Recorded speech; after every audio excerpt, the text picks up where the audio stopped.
High বন্ধুরা, সবাই কেমন আছো? আশা করি ভালো আছো। আমরা সকাল সকাল চলে গেছিলাম পুরি সবজি আনতে। এটা আমার দাদা খেয়ে বলছে হেভি হয়েছে। গরম গরম পুরি ভাজছে। এটা হচ্ছে আমাদের ডান্সিং কাকা, যে পুরি বেলছে সে ডান্সিং কাকা, ডান্স করতে করতে পুরি বেলে। খুব সুন্দর খেতে। প্রচুর লোকের ভিড় হয়, প্রচুর লোক আসে।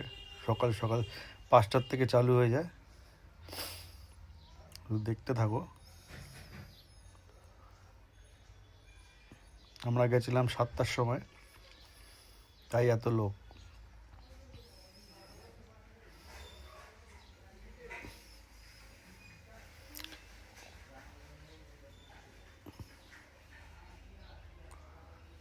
এই জায়গাটা হচ্ছে সেবক রোডে, মেন রোডের উপরেই একদম, বিধান মার্কেটের উল্টো রাস্তায়। নিয়ে নিলাম আমরা। চলো বাই, টাটা।